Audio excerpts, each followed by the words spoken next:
সাধারণত suspense thriller movie দেখার সময় স্টোরি দেখে আমরা একটু হলেও আন্দাজ করতে পারি যে সামনে কি হতে চলেছে।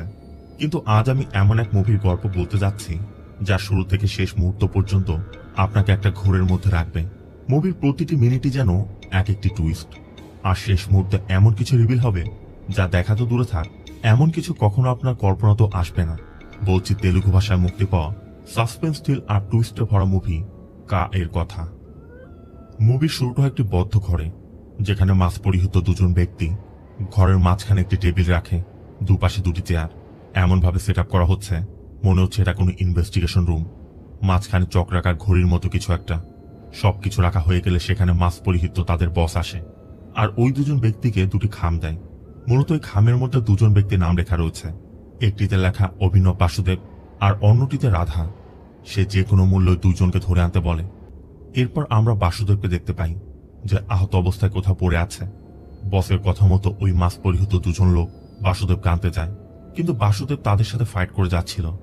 এক পর্যায়ে তারা বাসুদেবের মাথায় পাথর দিয়ে আঘাত করে তাকে সেন্সলেস করে ফেলে। এরপর যখন তাকে বস্তার মধ্যে ভরছিল তখনই সেখানে একটি মেয়ে এসে পড়ে। এই দৃশ্য দেখে সে পালানোর চেষ্টা করছিল, তবে এদের মধ্যে একজন তাকেও তাড়া করে। আর এরপরে দেখা যায় তারা বাসুদেবকে সেই ঘরের মধ্যে নিয়ে এসেছে। বস্তার মুখের বাঁধনটা ভালোভাবে লাগানো হয়নি, তাই বাসুদেব বস্তা থেকে বের হয়ে যায়। আর এরপরে সে নিজেকে রুমের মধ্যে আবিষ্কার করে।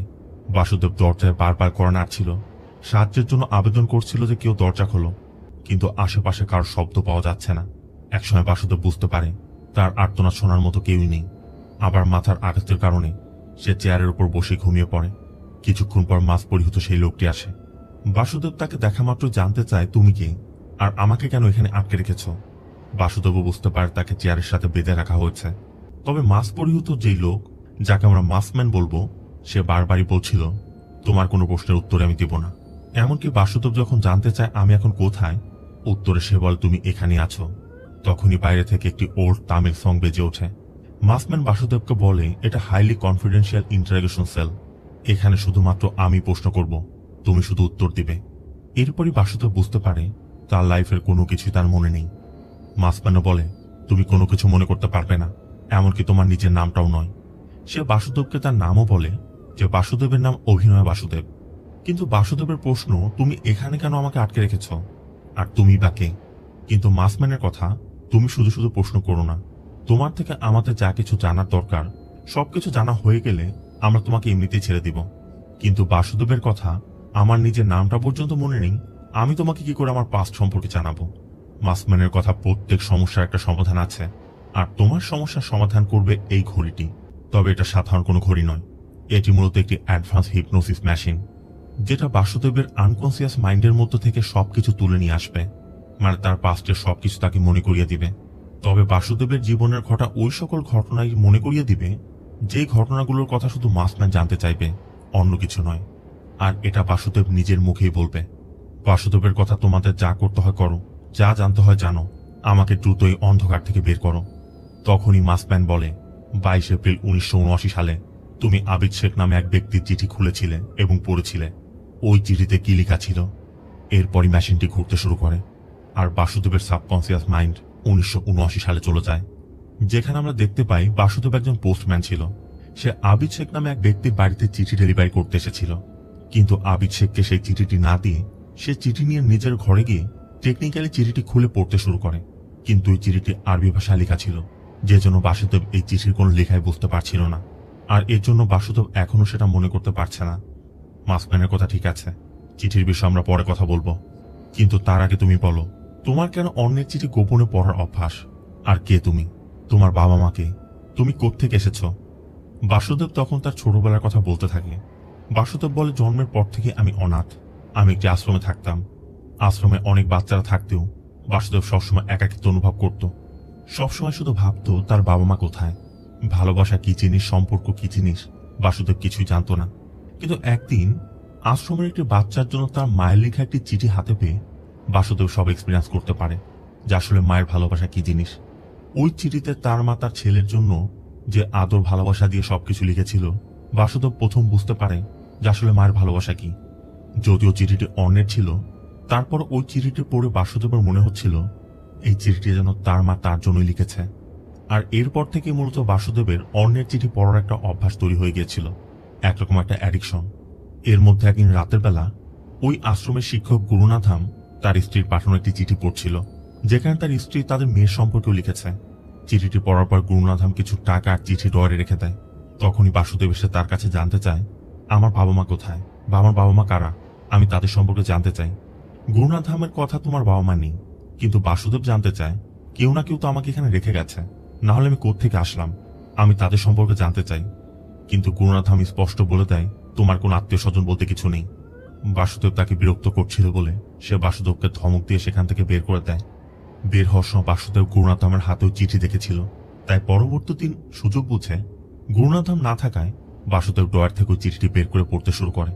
আর কিছুক্ষণ পর গুরুনাথাম এসে এটা দেখে ফেলে। এজন্য সবার মধ্যে সে বাসুদেবের কাছে জানতে চায় কেন সে বারবার মানুষের চিঠি পড়ে। এমনকি এটাও বলে, তোমার এই স্বভাবের কারণে হয়তো বা তোমার পরিবার তোমাকে এভাবে ফেলে গেছে। গুরুনাথামের এই কথাটা বাসুদেবের মনের মধ্যে একদম গেঁথে যায়। আবার সেটা বলেছিল এখানে আশ্রম না থাকলে তার যাওয়ার কোনো জায়গা ছিল না, যে জন্য বাসুদেব রাগের বশে গুরুনাথামের যে টাকাগুলো ছিল সেগুলো চুরি করে সেখান থেকে পালিয়ে যায়। বাসুদেবের মুখে এগুলো শোনার পর মাসম্যান বাসুদেবকে বলে, ওই সময় তুমি যে চুরিটি করেছিলে সেজন্য একজন মানুষের জীবন চলে গেছে। সে জানায় গুরুনাথামের মেয়েটি অসুস্থ ছিল, গুরুনাথাম তার মেয়ের চিকিৎসার জন্য টাকাগুলো গোছাচ্ছিল, কিন্তু বাসুদেব ওই টাকাগুলো চুরি করে নিয়ে যাওয়ার কারণে সে তার মেয়ের চিকিৎসা করাতে পারেনি, যে জন্য তার মেয়েটা মারা গিয়েছিল।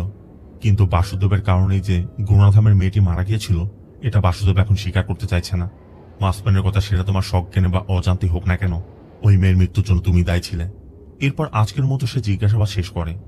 বাসুদেব তখনও বের হওয়ার চেষ্টা করছে, বারবার তাকে ছেড়ে দিতে বলছে। আবার এখানে যে খাবার দেওয়া হচ্ছিল সেই খাবারগুলো ছুঁড়ে ছুঁড়ে ফেলে দিচ্ছে।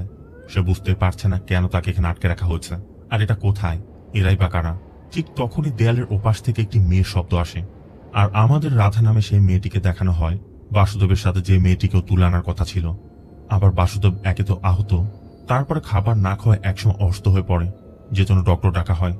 ডক্টরের পাশে থাকা এক বৃদ্ধা নারী জানতে চাচ্ছিল কি হয়েছে। ডক্টর জানান 4 দিন যাবৎ হয়তো ঠিকমতো খাবার খায়নি, এই জন্য অজ্ঞান হয়ে গেছে। যেখানে তার কথা আমরা বুঝতে পারি খাওয়ানোর দায়িত্বটা তারই ছিল। এরপর আমাদের সেই আশ্রমের শিক্ষক গুরুনাথামকে দেখানো হয়, তার পাশে তার প্রেগনেন্ট মেয়ে প্রিয়াকেও দেখা যায়। এখানে আমি যে দৃশ্যগুলোর কথা বলছি প্রত্যেকটা দৃশ্য আপনার মনে রাখবেন, কারণ এগুলোর এক্সপ্লেনেশন আমি একদম শেষে গিয়ে দিব, তাই আপনার কনফিউজ না হয়ে ধৈর্য ধরে দেখতে থাকুন। পরবর্তী দিন মাসম্যান যখনই বাসুদেবকে জিজ্ঞাসাবাদ করতে আসে, বাসুদেব তার কাছে ওই বৃদ্ধা মহিলার কথা জানতে চায় যে ওই বৃদ্ধা মহিলা কোথায়।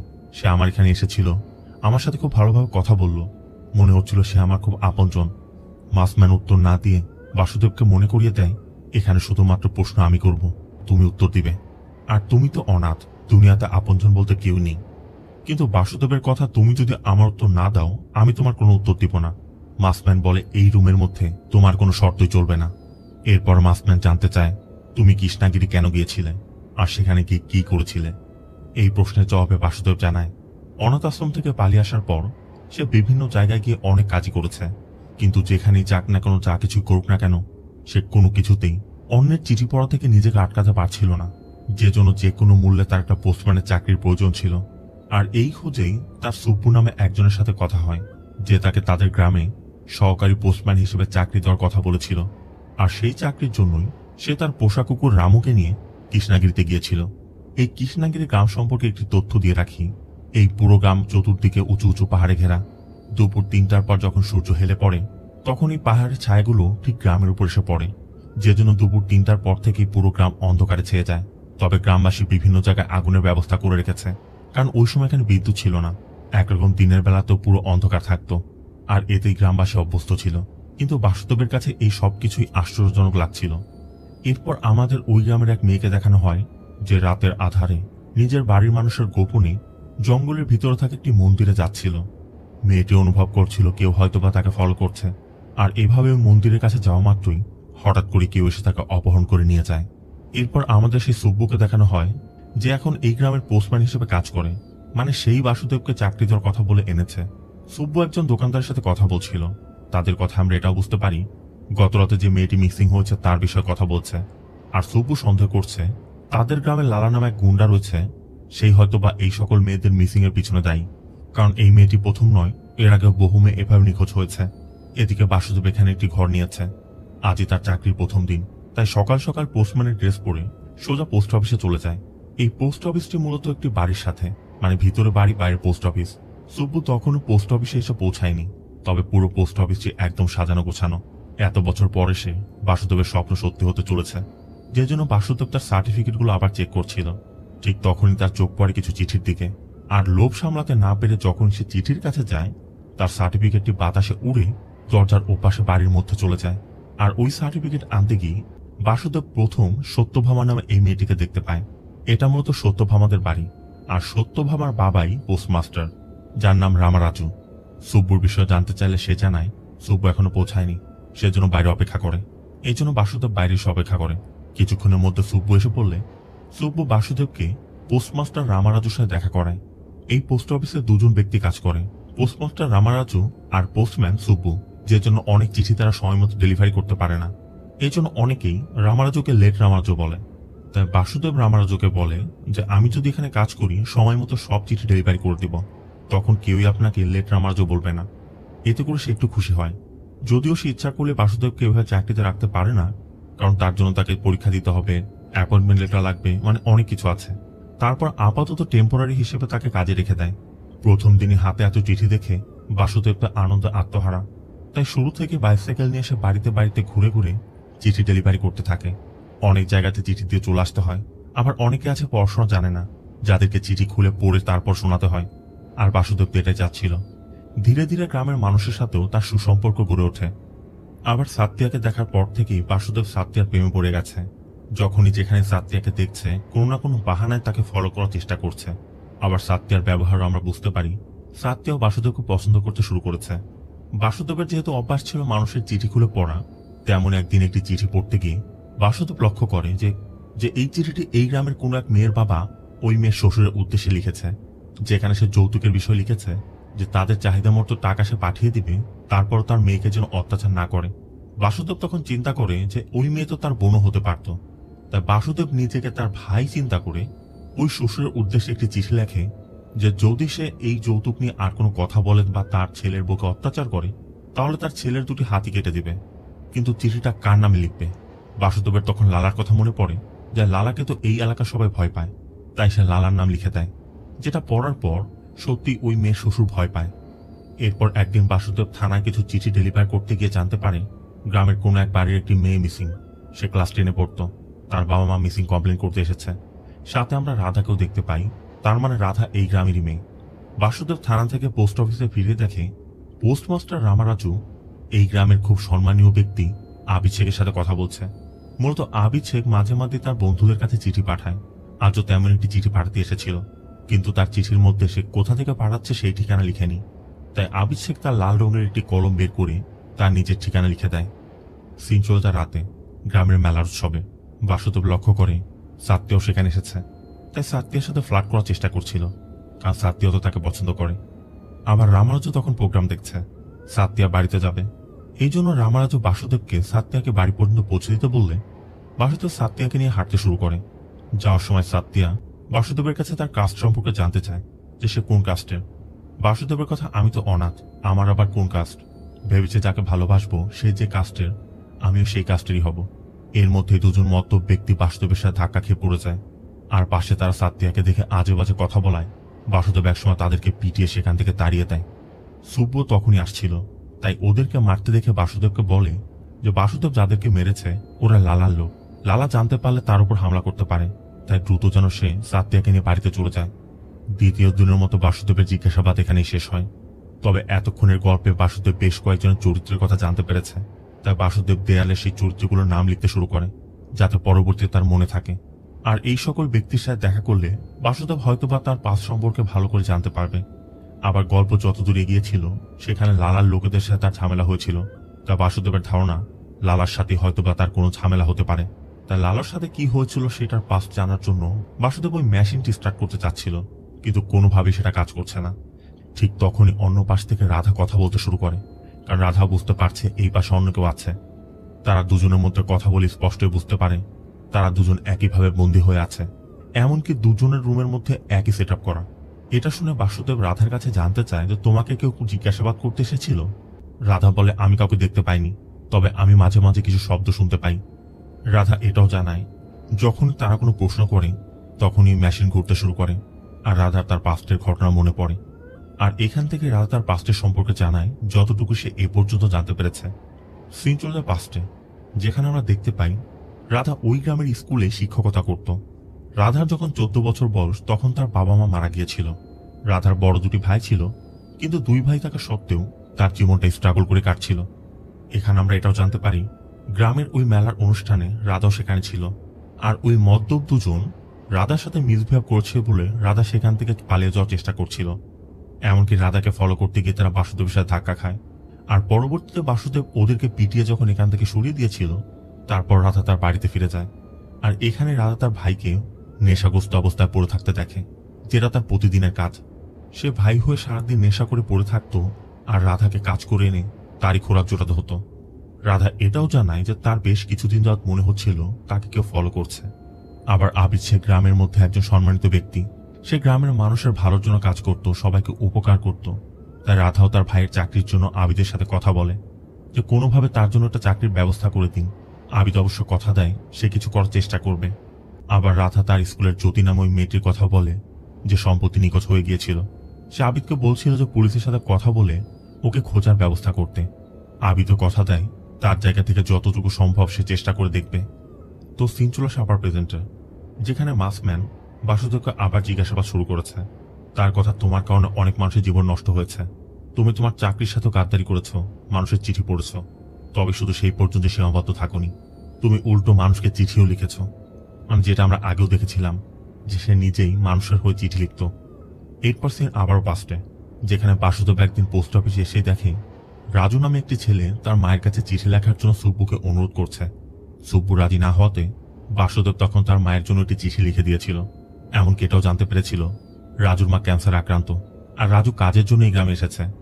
সে কাজ করে টাকা গুছিয়ে তার মায়ের চিকিৎসা করতে চায়, এমনকি নিজের কাছে নিয়েও আসতে চায়। এরপর বাসুদেব যখন চিঠি বিলি করতে যাচ্ছিল তখন সুব্বুর কাছে জানতে পারে এখানে একটি পরিত্যক্ত বাড়ি আছে, যেটা বহুদিন যাবত পরিত্যক্ত অবস্থায় পড়ে আছে, কিন্তু প্রতি মাসেই ওই বাড়ির ঠিকানা একটি করে চিঠি আসে। সুব্বু প্রত্যেকবার ওই বাড়িতে চিঠিটি ফেলে আসে। এই জন্য বাসুদেব এবার ওই বাড়িতে চিঠি দেওয়ার জন্য সিদ্ধান্ত নেয়, কারণ বাসুদেবের মধ্যে একটা কিউরিওসিটি কাজ করছিল, আর তার তো চিঠি পড়ার অভ্যাস আছে। তাই চিঠিটি নিয়ে নদীর ধারে বসে চিঠিটি খুলেই দেখে চিঠির মধ্যে শুধু একটি লাইনে লেখা রয়েছে, পূর্ব রাস্তার চতুর্থ ঘর। বাসুদেব স্পষ্টই বুঝতে পারে এই লেখার পিছনে কোনো রহস্য নিশ্চয় আছে। তাই সে ওই পরিত্যক্ত বাড়ির সামনে চিঠিটি রেখে দূরে লুকিয়ে নজর রাখছিল যে চিঠিটি নিতে কে আসে। কিন্তু অনেক রাত পর্যন্ত সেখানে কেউ না আসায় অবশেষে সে ফিরে আসে। আর পরবর্তী দিন এখানের এক বৃদ্ধ ব্যক্তির বাড়িতে চিঠি বিলি করতে গিয়ে বাসুদেব তার কাছে ওই রাস্তার বিষয়ে জানতে চায়, কারণ সেই গ্রামের সব রাস্তা সম্পর্কে ভালো করে জানে। পূর্ব রাস্তার চতুর্থ বাড়ি শোনার পর সে জানায় এটা তো তোমাদের পোস্ট অফিসের রাস্তা। তাই সাথে সাথে বাসুদেব সেখানের উদ্দেশ্যে রওনা হয়ে যায়। বাসুদেব সেখানে গিয়ে গুনে গুনে দেখে পূর্ব রাস্তার চতুর্থ ঘর তো তাদের পোস্ট অফিসই, যেটা সাত্তিয়াদের বাড়ি। কিন্তু এই বাড়ির কথা কেন লিখেছিল বাসুদেব বুঝতে পারছে না। তখনই বাসুদেব লক্ষ্য করে সাত্তিয়া এক তান্ত্রিক মহিলার সাথে কথা বলছে, যে সাত্তিয়ার হাত দেখে বলছিল তুমি একটি ছেলে প্রেমে পড়েছ, তাকে তুমি গভীরভাবে চাও, কিন্তু তার সাথে তুমি বেশি দিন থাকতে পারবে না। তবে আমি তোমাকে একটা উপায় বলতে পারি, যেটা করলে সে সারা জীবনের জন্য তোমার হয়ে যাবে। সে বলে আমাদের উত্তর দিকের জঙ্গলের মধ্যে একজন যোগী আছে, সেখানে ছোট্ট পুকুরের পাশে তুমি তাকে পেয়ে যাবে। ভোর ঠিক 5টার সময় ওই পুকুরের পানিতে 3বার ডুব দিয়ে যোগীর চতুর্দিকে 3বার ঘুরে যোগীর কানে কানে তোমার ইচ্ছার কথা বললে ওই ছেলে সারা জীবনের জন্য তোমার হয়ে যাবে। এটা শোনার পরই সাত্তিয়া খুশিতে তাকে বেশ কিছু চাল দিয়ে দেয়। আবার সাত্তিয়ার এই কথাগুলো শোনার পর বাসুদেব বুঝতে পারছে সাত্তিয়া তাকে ভালোবাসে, তার জন্য হয়তো বা এগুলো জিজ্ঞেস করেছে। সে এখন আনন্দে আত্মহারা। তবে ঠিক রাতের বেলা যখনই সে ঘুমাতে চায় তখনই তার মনে পড়ে প্রতি মাসে ওই পরিত্যক্ত বাড়িতে একটি চিঠি আসে। এইবারও সেই চিঠিতে একটি বাড়ির ঠিকানা, যেটা সাত্তিয়াদের বাড়ি। আবার এই গ্রামে মাঝে মধ্যে মেয়েরা নিখোঁজ হয়ে যায়, যারা এ পর্যন্ত নিখোঁজ হয়েছে সবাই বাড়ি থেকে না জানিয়ে রাতের বেলা বের হয়ে গিয়েছিল। ওই তান্ত্রিক মহিলাও সাত্তিয়াকে বলে দিয়েছে সে যে ওই যোগীর কাছে যাবে এটা যেন কাউকে সে না বলে। আর এই সব কিছু মিলিয়ে বাসুদেবের আর বুঝতে বাকি থাকে না পরবর্তী টার্গেট সাত্তিয়া নিজেই ছিল। এখন সকাল হতে কিছু সময় বাকি, তা বাসুদেব তার কুকুর রামুকে নিয়ে দ্রুত জঙ্গলের ওই যোগীর ওখানে চলে যায়, যেখানে বাসুদেব পৌঁছানোর আগেই সাত্তিয়া পৌঁছে গেছে। ওই তান্ত্রিক মহিলা তাকে যেভাবে যেভাবে বলেছিল সাত্তিয়া সেভাবেই সবকিছু করতে শুরু করে। আমরাও দেখতে পাই তার আশেপাশে বেশ কিছু জায়গায় কয়েকজন ব্যক্তি আত্মগোপনে রয়েছে। বাসুদেব দূর থেকে লুকিয়ে সব দেখছিল, আর সাত্যার মুখে তার নিজের নাম শুনতে পেয়ে বাসুদেব রামুকে বলছিল যে আমি বলেছিলাম না ও আমাকে ভালোবাসে। এরপরই বাসুদেব যখনই সেখানে তাকায় এর মাঝে সাত্যা উঠাও। বাসুদেব বুঝতে পারে সাত্যা আশেপাশে কোথাও আছে, কারণ সাত্যার নুপুর তখন সেখানে পড়েছিল। দূরে দুজন ব্যক্তি সাত্যাকে টেনে হিসড়ে নিয়ে যাচ্ছে। বাসুদেব তাদের আটকানোর চেষ্টা করলে অন্য যে সদস্যরা ছিল তারা বাসুদেবকে আটকানোর চেষ্টা করে। শুরু হয় তাদের মধ্যে তুমুল ফাইট, আর এক পর্যায়ে ওই সকল লোকদের সাথে ফাইট করতে করতে তারা যখন বাসুদেবের সাথে পেরে উঠছিল না, তখন তারা সাত্যাকে ফেলে সেখান থেকে পালিয়ে যায়। এতে করে বাসুদেব স্পষ্টই বুঝতে পারে এখানে যে মেয়েগুলো নিখোঁজ হচ্ছে তার পিছনে এই চক্রই কাজ করছে। ওই নিখোঁজ মেয়েগুলো তাদের কাছে আছে, যেমনটা সাত্যাকে আজ তারা অপহরণ করে নিয়ে যাচ্ছিল। বাসুদেব এই বিষয়টি পুলিশের কাছে বলতে চাচ্ছিল, কিন্তু সাত্যা বাসুদেবকে বোঝায় যে আমি একটা কুমারী মেয়ে, পুলিশের ঝামেলা করতে গেলে আমার সম্পর্কে সবকিছু জানাজানি হয়ে যাবে। আবার এত রাতে সেখানে কি করছিল, তাদের সম্মানহানি হবে, যেটা তার বাবা সহ্য করতে পারবে না। তাই সাত্যা এই বিষয়টা এখানে গোপন রাখতে বলে। এই জন্য সাত্যার অনুরোধে বাসুদেব সাত্যাকে তার বাড়ির সামনে ড্রপ করে দিয়ে আসে। কিন্তু এখান থেকে ফেরার পরই বাসুদেব চিন্তা করছিল এই গ্রামের মেয়েদের সাথে যা কিছু হচ্ছে, যারা নিখোঁজ হয়েছে, এটা কোনো ছোট বিষয় নয়। যদিও সাত্যা তাকে নিষেধ করেছে, তারপরও বাসুদেব চুপ থাকতে পারছে না। বাসুদেবের রহস্য উন্মোচন করতে চায়। তাই বাসুদেব পুলিশের কাছে একটি বেনামি চিঠি লেখে যে গ্রামের মধ্যে এক তান্ত্রিক মহিলা ঘুরে বেড়ায়, গ্রামে যে মেয়েগুলো নিখোঁজ হয়েছে তাদের নিখোঁজের পিছনে ওই মহিলা দায়ী। আপনারা তাকে ধরলে পুরো চক্রকে ধরতে পারবেন। আর এরপরই সুব্বু পোস্ট অফিসে এসে বাসুদেবকে জানায় গ্রামে যে মেয়েরা নিখোঁজ হচ্ছে তাদের নিখোঁজের পিছনে এক তান্ত্রিক মহিলা ছিল যে ভবিষ্যৎ বলতো। পুলিশ তাকে ধরেছে, কিন্তু সে বলছে যে ওই নিখোঁজ মেয়েদের বিষয়ে সে কিছুই জানে না। পুলিশ এখন কোনো ক্লু খুঁজে পাচ্ছে না। তবে সুব্বুর ধারণা এই সবকিছু লালার কাজ। আবার লালাকে অনেকদিন যাবৎ গ্রামেও দেখা যাচ্ছে না। বাসুদেব এটা শোনার পর আরো বেশি চিন্তায় পড়ে যায়। সাত্যা তখন বোঝানোর চেষ্টা করে আমি তো ঠিক আছি, পুলিশ তো ওই মহিলাকে ধরেছে, বাকিটা তারাই বুঝবে, এই বিষয় নিয়ে তোমার তো মাথা ঘামানোর প্রয়োজন নেই বলে সাত্যা চলে যায়। আর এরপরই বাসুদেব চিঠিগুলো চেক করতে গিয়ে লালার ঠিকানা একটি চিঠি দেখতে পায়। বাসুদেব বুঝতে পারে এই চিঠিতে কোনো ক্লু থাকতে পারে। তাই বাসুদেব গ্রামের বাইরে জঙ্গলের মধ্যে গিয়ে এই চিঠিটি পড়তে শুরু করে, যেখানে লেখা ছিল আমি তোমার পার্সেলটি পেয়েছি, তোমার শেয়ারের পেমেন্ট খুব তাড়াতাড়ি আমি তোমাকে পাঠিয়ে দিব। পরবর্তী বৃহস্পতিবারে পুরাতন কাঠের সমিলে তুমি তোমার লোক পাঠিয়ে দিও, আমার লোকও টাকা নিয়ে সেখানে পৌঁছে যাবে। তোমার লোককে শুধু এই কোডটি বলতে বলবে। আর কোড হিসেবে লিখে দিয়েছে দেবীর মন্দির। বাসুদেব স্পষ্টই বুঝতে পারে যে গ্রামের মধ্যে যা কিছু হচ্ছে সেটা রহস্য জানতে হলে এর থেকে ভালো সুযোগ আর কখনই পাবে না। তাই সে লালার যে চিঠি ছিল ওই চিঠিটি নকল করে ভিন্ন একটি সময় দিয়ে একটি চিঠি লিখে দেয়। আর অরিজিনাল যে চিঠি ছিল সেই চিঠিতে যে সময় লেখা ছিল ওই সময় মতো সে নিজে সেখানে পৌঁছে যায়। কিছুক্ষণের মধ্যে সেখানে একটি গাড়ি এসে পড়ে। বাসুদেবের রুমাল দিয়ে তার মুখটি ঢেকে ফেলে। গাড়িতে থাকা ব্যক্তিরা বাসুদেবের কাছে কোড জানতে চাইলে সে দেবীর মন্দির বলা মাত্রই তারা টাকা ভর্তি একটি ব্যাগ ফেলে দিয়ে চলে যায়। আর সেখান থেকে যাওয়ার সময় রাজু নামে ওই ছেলেটিকে আসতে দেখা যায়। বাসুদেব টাকার ব্যাগটি তার নিজের ঘরে নিয়ে রাখে, কারণ বাসুদেব জানে যে এই টাকার খোঁজে তার কাছে কেউ নিশ্চয় আসবে, আর তখনই সে সবকিছু জানতে পারবে কারা এর সাথে ইনভলভ আছে। বাসুদেব মাসম্যানকে বলে যে আমি তো গ্রামবাসীর জন্য ভালোই করছিলাম, এখানে আমার অন্যায় কি? মাসম্যান তখন বাসুদেবকে বলে তুমি তোমার নিজ ইচ্ছা মতো যেটা করছিলে সেটা সবসময় ভালো হবে এমনই নয়, কারণ ওই দিন তোমার জায়গায় অন্য একটি ব্যক্তির টাকা আনার কথা ছিল। এখানে আমরা দেখতে পাই বাসুদেব তার আগে টাকা নিয়ে যাওয়ার কারণে যখন পরবর্তীতে রাজু সেখানে টাকা নিতে এসেছিল, রাজু ওই টাকা না নেওয়ার কারণে তারা ভেবে নিয়েছিল রাজু হয়তো তার মায়ের চিকিৎসার জন্য ওই টাকাটি চুরি করেছে, এখন মিথ্যা বলছে, তাই ওই টাকার জন্য তারা রাজুকে খুন করেছিল। তাই মাসম্যানের কথা রাজুর খুনের জন্য তুমিই দায়ী। আর শুধু এটাই নয়, বাসুদেব নিজে হাতে একজনকে খুনও করেছে। বাসুদেবের কথা দেখো, আমি নিজেও জানি না এসব আমি করেছি কিনা, তুমি আমাকে দিয়ে এগুলো বলাচ্ছ। তবে আজকের মতো এখানে জিজ্ঞাসাবাদ শেষ হয়। বাসুদেব এখন বুঝতে পারছে না কোনটা সত্যি কোনটা মিথ্যা। আসলে কি ওই ঘটনাগুলো ঘটেছিল, বাসুদেবকে ওই কাজগুলো করেছিল না করেনি, আবার কোনটা বলবে কোনটা গোপন করবে সেটাও সে করতে পারছিল না। কিন্তু তার থেকেও বড় প্রশ্ন, সে কারো খুন কেন করবে? এর মাঝে রাধা বলে তারা যে রুমে রয়েছে তার সামনে ছোট্ট একটি জানালা দিয়ে বাইরের আলো দেখা যাচ্ছে, তারা যদি চেষ্টা করে হয়তো বা এর বাইরে কি আছে সেটা জানতে পারবে।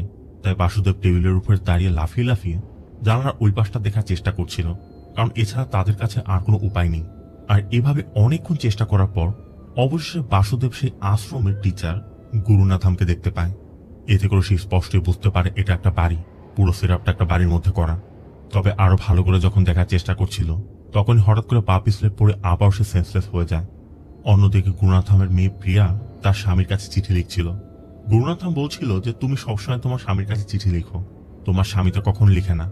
প্রিয়া তখন বলে যে সে কাজে ব্যস্ত থাকে, এই জন্য হয়তো সময় পায় না। তো এরপর মাসম্যান যখনই আবার বাসুদেবকে জিজ্ঞাসাবাদ শুরু করতে যায়, তখনই বাসুদেব প্রথমেই বলে যে তুমি যতক্ষণ আমাকে না বলছো আমি এখন কোথায় আছি, ততক্ষণ পর্যন্ত আমি কোনো প্রশ্নের উত্তর দিব না। মাসম্যান তখনও বলে যাচ্ছিল এটা একটা হাইলি কনফিডেন্সিয়াল ইন্টারোগেশন সেল।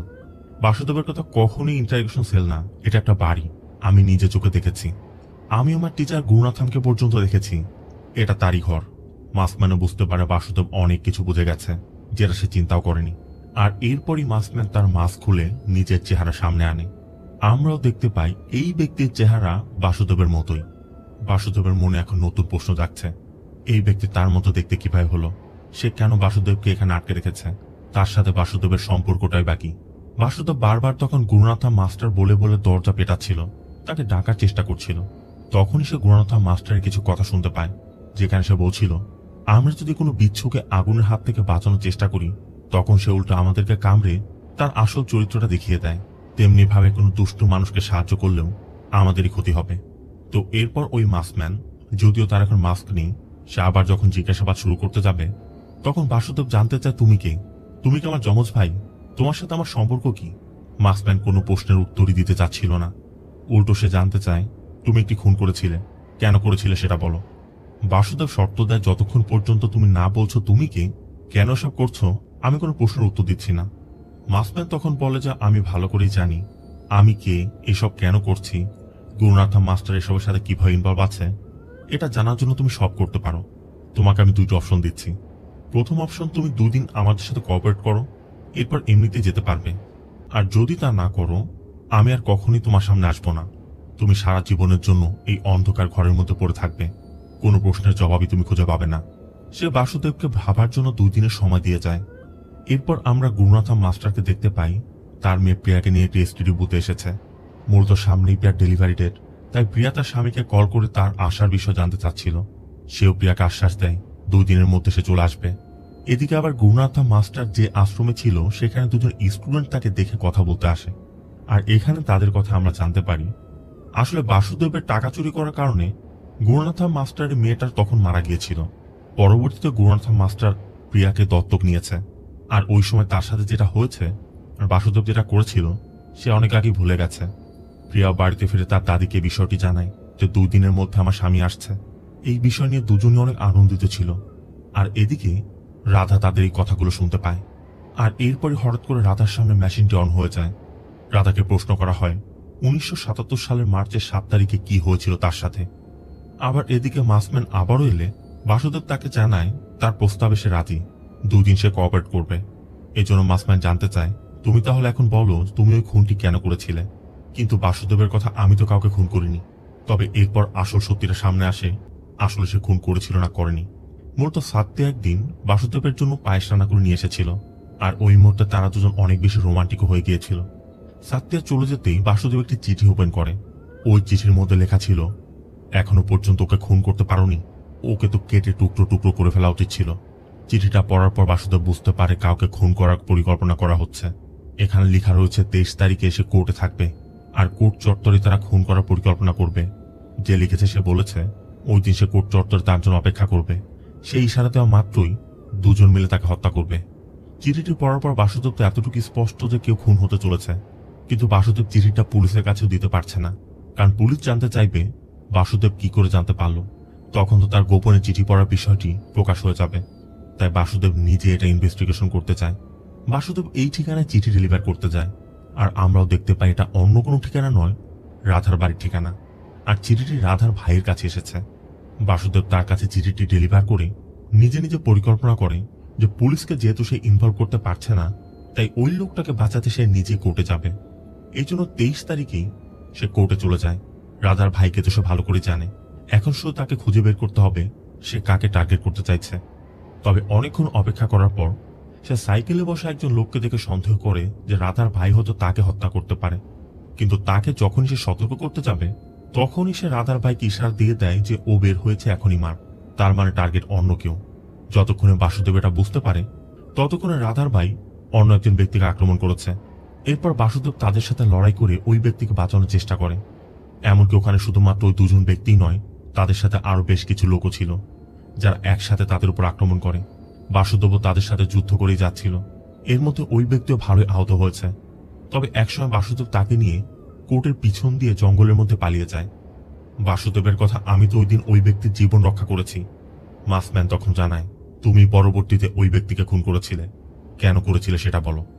এর মধ্যে দেয়ালের অন্য পাশ থেকে রাধার কান্নার শব্দ আসছিল। বাসুদেব বারবার জানতে চাচ্ছিল রাধা কান্না কেন করছে। মাসম্যান বলে সেটা তার কাছেই জানো। বাসুদেবের জন্য রাধাকে অনুরোধ করে যে তোমার সাথে কি হয়েছে সত্যিটা আমাকে বলো।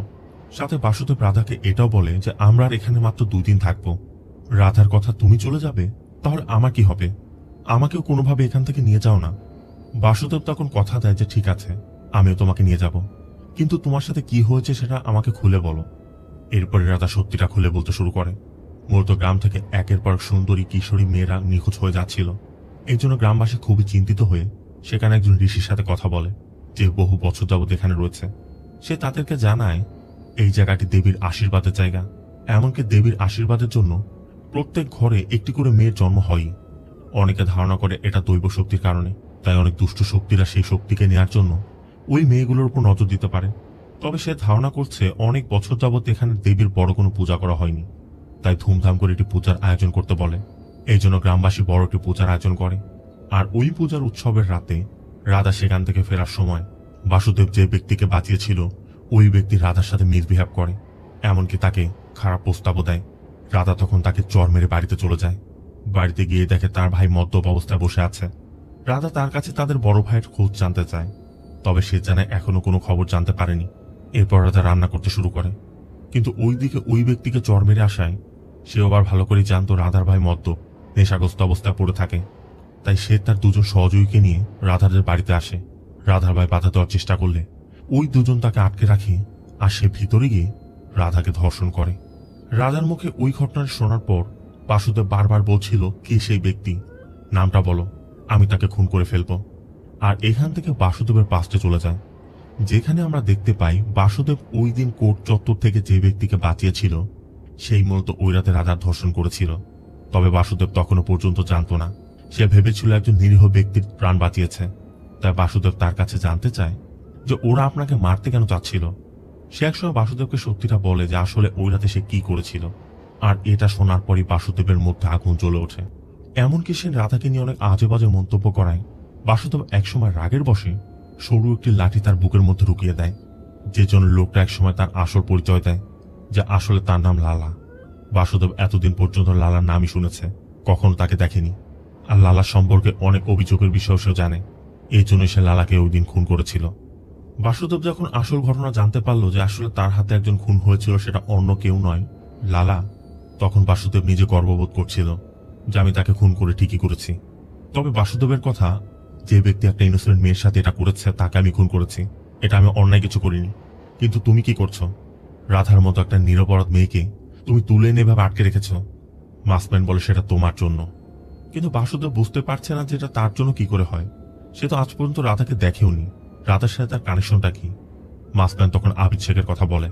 মাসম্যান জানতে চায় আবিদ শেখের চিঠিটি তুমি কেন খুলেছিলে। আর এখান থেকে সিন চলে যায় আবার পাস্টে, যেখানে বাসুদেব জানায় লালাকে হত্যা করার পর বাসুদেব ভালো করে জানতো পুলিশ যদি জানতে পারে যে সে লালাকে হত্যা করেছে তাহলে সাত্তিয়া তার থেকে দূরে সরে যাবে। এই জন্য সে তার রক্তমাখা শার্টটি আগুনে পুড়িয়ে দিয়েছিল। এই ঘটনার পর বাসুদেব খুব চিন্তায় ছিল। তখন সুব্বু এসে জানায় যে বেশ কিছু চিঠি জমা হয়েছে, এখনই ডেলিভার করতে হবে। তবে চিঠিগুলো নিয়ে বের হওয়ার সময় সাত্তিয়া তার সাথে কথা বলার চেষ্টা করছিল। বাসুদেব বলে যে পরে কথা বলবো, আমার কিছু কাজ আছে। তখন সাত্তিয়ার বাবা রামানুজ বিষয়টি দেখে ফেলে। তারও বুঝতে পাকে থাকে না যে ওদের মধ্যে কি চলছে। এদিকে সাত্তিয়া গ্রামে চিঠি বিলি করতে গিয়ে চায়ের দোকানে জানতে পারে লালার মৃত্যুর খবরটি গ্রামে পৌঁছে গেছে। এমনকি লালার খুনি সন্দেহে রাধার 2 ভাইকে পুলিশ অ্যারেস্ট করেছে, যে জন্য রাধাকে এখন সাফার করতে হবে, কারণ সে একা হয়ে গেছে। বাসুদেব চিন্তা করছিল যে খুন সে করেছে তার জন্য রাধার ভাইরা জেল খাটবে, রাধা সাফার করবে। তাই সে রাধার সাথে দেখা করতে চায় এবং গিয়ে দেখে রাধাদের ঘরে তালা দেয়া, তার মানে রাধা কোথাও চলে গেছে। আবার এখান থেকে যাওয়ার সময় বাসুদেব লক্ষ্য করে গ্রামের মধ্যে একটি হেলথ ক্যাম্পেইন চলছে, আর বিন্দু নামক এক ডাক্তার এটা লিড দিচ্ছিল। আবার কনস্টেবল মুথু তাদের সাথে ছিল। তাই তাকে দেখে বাসুদেব তার কাছে লালার খুনির বিষয় জানতে চায়, যে কোনো কিছু জানা গেছে। তো এই বিষয়ে যখন তারা কথা বলছিল তখন অন্য একজন কনস্টেবল এসে জানায় এসআই তার সাথে কথা বলতে চায়। এই জন্য বাসুদেব এসআইয়ের সাথে দেখা করে। মূলত বাসুদেব তার কাছে যে বেনামি একটি চিঠি লিখেছিল ওই চিঠিটি দেখে সে জানতে চাচ্ছে যে এই চিঠিটি কে লিখেছে। বাসুদেবের কথা, স্যার, পাঠানোর ঠিকানা লিখা থাকলে তো বলতে পারতাম। ঠিক তখনই একজন কনস্টেবল কিছু জিনিসপত্র নিয়ে আসে যেগুলো লালার ঘর থেকে উদ্ধার করা হয়েছে।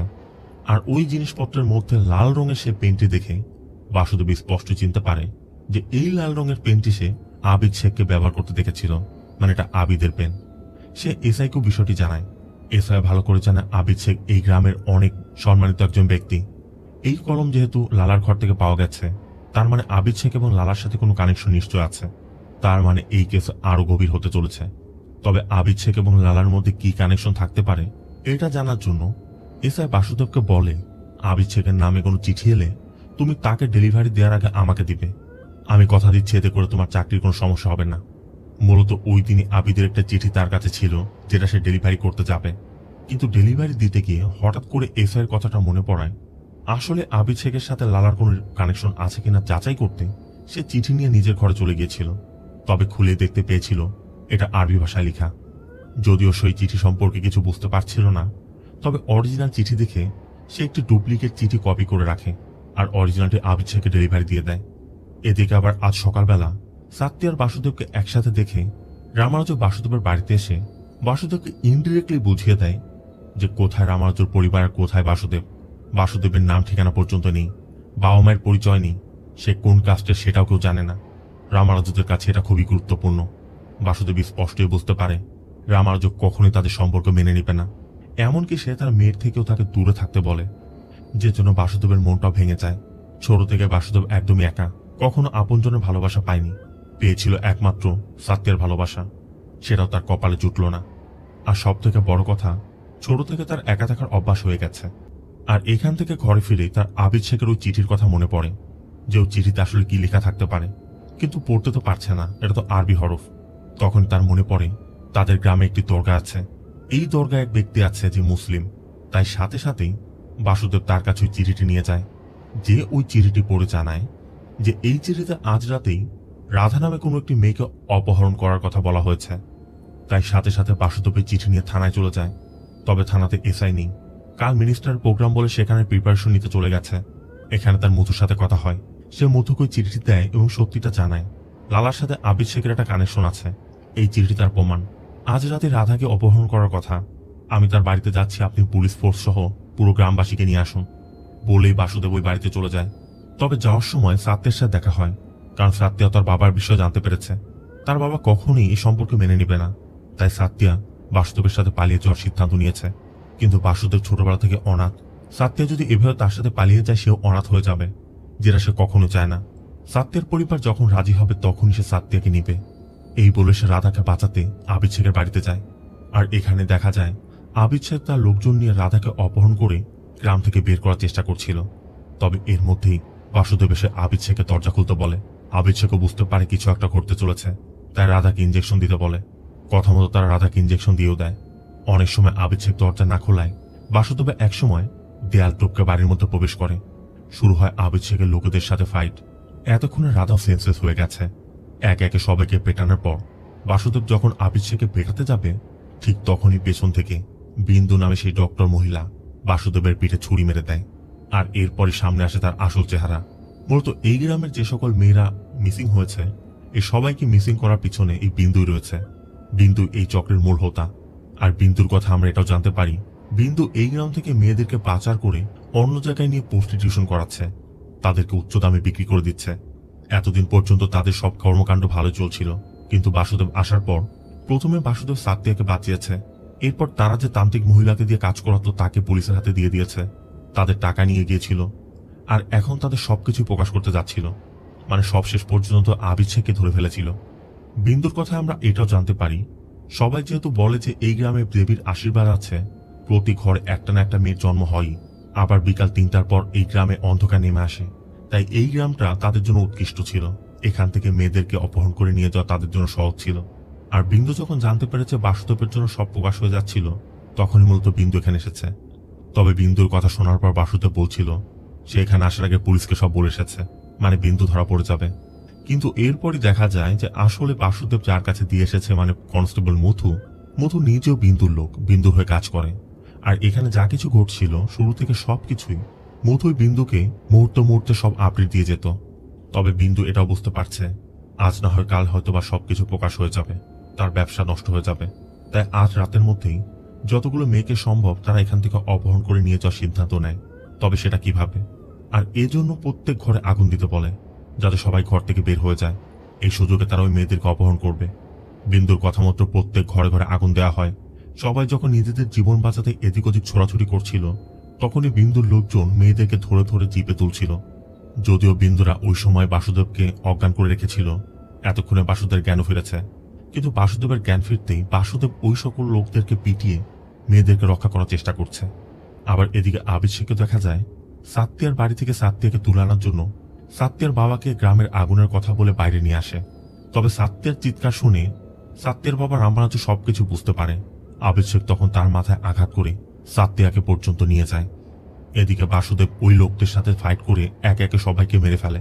একসময় আবিদ শেখকে মেরে ফেললে বিন্দুর কাছে ওই মুহূর্তে যে সকল মেয়েগুলো ছিল সবাইকে নিয়ে বিন্দু গ্রামের বাইরে চলে যাচ্ছিল, যে জন্য বাসুদেব একটি গরুর গাড়ি নিয়ে পিছু করে। আর জঙ্গলের মধ্যে পিছু করতে করতে একসময় বিন্দুদের গাড়ি নিয়ন্ত্রণ হারিয়ে একটি গাছের সাথে হিট করে। অন্য মেয়েরা ততক্ষণ নিরাপদ ছিল, এই গাড়িতে শুধু ছিল রাধা। এই পর্যন্ত বলার পর মাসম্যান বাসুদেবকে বলে, তোমার থেকে যতটুকু জানার ছিল আমার জানা হয়ে গেছে, আর কিছু জানার প্রয়োজন নেই। আর যেমনটা তোমাকে আমি প্রমিস করেছিলাম, তুমি এখন যেতে পারো। তারা বাসুদেবের বাঁধনও খুলে দেয়। এদিকে আবার গুণাথানের মেয়ের প্রিয়ারও লেবার পেইন উঠে যাওয়ায় গুণাথান দ্রুত মেয়েকে নিয়ে হসপিটাল উদ্দেশ্যে বের হয়ে যায়। বাসুদেব বের হওয়ার আগে মাসম্যানকে বারবার বলছিল সে রাধাকে কথা দিয়েছে তার সাথে নিয়ে যাবে, রাধাকেও যেন তার সাথে দেয়া হয়। কিন্তু তারা কোনোভাবে রাধাকে তার সাথে দিতে রাজি হচ্ছে না। আর এর মাঝেই সিন আবার সেই পাস্টে, যেখানে আমাদের দেখানো হয় ওই রাতে রাধাকে উদ্ধার করার পর বাসুদেব যখন রাধাকে কাঁধে নিয়ে গ্রামের দিকে যাচ্ছিল, ঠিক তখনই বিন্দুর জ্ঞান ফিরতেই বিন্দু তার কাছে থাকা গান নিয়ে বাসুদেব এবং রাধা দুজনকে শুট করে একসাথে মেরে ফেলেছিল। তার মানে বাসুদেব এবং রাধা দুজনই মারা গেছে। পরবর্তী দিন সকাল হতে গ্রামবাসী তাদের লাশ গ্রামের মধ্যে নিয়ে আসে। বিন্দু এবং তার সহযোগীরাও ধরা পড়েছে। বাসুদেবের মৃতদেহ দেখার পর সাত্তিয়া সহ্য করতে পারছে না। গ্রামের লোকজন বাসুদেবকে অনেক ভালোবাসত। তারাও কাঁদতে কাঁদতে বলছিল যে এই জীবনে কার গর্ভে জন্ম নিয়েছিল সেটা হয়তো বাসুদেব জানতে পারেনি। পরবর্তী জন্মে সে কার গর্ভে জন্ম নিবে। আর এরপরে সামনে আসে মুভির মূল টুইস্ট, যেখানে সব থেকে বড় ঝটকাটা লাগে। গুণাথানের মেয়ে প্রিয়াকে হসপিটালে নেওয়ার পর সে যমজ সন্তানের জন্ম দেয়, একটি ছেলে একটি মেয়ে। আর এখানে আমরা জানতে পারি প্রিয়ার পেটে যে যমজ সন্তানের জন্ম হয়েছে সেই যমজ দুটি সন্তান অন্য কেউ নয়, বাসুদেব এবং রাধার পুনর্জন্ম। মূলত আগের জন্মে বাসুদেবের সজ্ঞানে বা অজান্তে সে যে ভালো কাজগুলো করেছিল সেই কাজের জন্যই তার পুনর্জন্মটি হয়েছে। আর গত জন্মে রাধার সাথে কোনো রক্তের সম্পর্ক না থাকায়ও সে রাধার জন্য জীবন দিয়েছিল। এই জন্যই এই জীবনে সে রাধার যমজ ভাই হয়ে জন্ম নিয়েছে। এরপরে আমাদের মুভির সে ছোট ছোট ঘটনাগুলো দেখানো হয়। মূলত বাসুদেব এবং রাধা যে এতদিন এই ঘরের মধ্যে বন্দী ছিল সেটা ছিল আসলে প্রিয়ার গর্ভ। বাসুদেব যখনই খাবার না খেয়ে ছুঁড়ে ফেলত তখনই প্রিয়ার বমি হতো। বাসুদেব যখনই দরজা খোলার জন্য দরজা পেটাতো তখনই প্রিয়া তার পেটের মধ্যে লাথি অনুভব করত। আবার বাসুদেব দেয়ালে যখনই ওই নামগুলো লিখত তখন প্রিয়ার পেটের মধ্যে একটা অন্যরকম অনুভূতি কাজ করত। সে বুঝতে পারত ভিতরে নড়চড়া করছে, কিন্তু তখনও প্রিয়া জানত না তার পেটের মধ্যে যমজ সন্তান আছে। আবার বাসুদেবকে যখন ছেড়ে দেওয়া হয়েছিল তখন বাসুদেব বারবার রাধার কথা বললেও বাসুদেব রাধাকে নিয়ে বের হতে পারেনি, কারণ তাদের তো একজনের পর অন্যজনের জন্ম নিতে হবে। এমনকি আমরা আগেও দেখেছিলাম বাসুদেব ঘরের মধ্যে যখন গুরুনাথান মাস্টার বলে ডাকছিল তখন গুরুনাথানের কিছু কথা সে শুনেছিল, যখন গুরুনাথান ওই বিচ্ছুর গল্প বলেছিল। মূলত গুরুনাথান তার মেয়ে প্রিয়াকে ওই গল্পগুলো বলছিল, তখনই গর্ভে থেকে বাসুদেব ওই গল্পটি শুনেছিল। এটাই মূলত কর্ম। বাসুদেবের টাকা চুরি করার জন্য গুরুনাথানের মেয়েটি ওই সময় মারা গিয়েছিল, আর এখন বাসুদেবকেই গুরুনাথানের মেয়ের পেটে জন্ম নিতে হয়েছে। আবার প্রিয়ার দাদির দায়িত্ব ছিল সবসময় প্রিয়াকে খাবার দাবার খাওয়ানো, কিন্তু প্রিয়া হঠাৎ করে একদিন অসুস্থ হয়ে পড়লে ডক্টর এসেছিল। আর ওই দিন প্রিয়ার দাদি মূলত এই কথাগুলি বলছিল, যেটা বাসুদেব ওই সময় অনুভব করেছিল। এর মধ্যে প্রিয়ার স্বামীও পৌঁছে যায়। আর সবশেষে আমাদের মাসম্যানের আসল পরিচয় জানানো হয়, যে আসলে অন্য কেউ নয়, বাসুদেবের বিবেক। ওই যে আমরা বলি না, আপনার বিবেক যদি আপনাকে প্রশ্ন করে বিবেকের কাছে কি উত্তর দিবেন, বাসুদেবের সেই বিবেকই তাকে এতদিন প্রশ্ন করেছে। আর আমাদের প্রত্যেকটা ব্যক্তির মধ্যে বিবেক আছে, এই বিবেকের কাছে আমাদের উত্তর দিতেই হবে, সেটা যে পরিস্থিতিতেই হোক না কেন। এখান থেকে সিন চলে যায় কয়েকদিন পর। প্রিয়াকে হসপিটাল থেকে বাড়িতে আনা হয়েছে। বাসুদেবের যে রামু নামে কুকুরটি ছিল হঠাৎ করে প্রিয়াদের বাড়িতে এসে পড়ে। মূলত এর আগেও সে কয়েকবার আসার চেষ্টা করেছে, প্রিয়া তাড়ানোর চেষ্টা করেছিল, কিন্তু সে বারবার চলে আসে, যে জন্য তারা একসময় কুকুরটিকে রেখে দেওয়ার সিদ্ধান্ত নেয়। মূলত কুকুরটিও বুঝে ফেলেছিল যে বাসুদেব পুনর্জন্ম নিয়েছে, আর আগের জন্মে যেহেতু সে সবসময় বাসুদেবের সাথে ছিল, তাই এইবারও সে বাসুদেবের সঙ্গ ছাড়তে চাইছে না। আর এর মধ্য দিয়ে মূলত মুভির শেষটা হয়।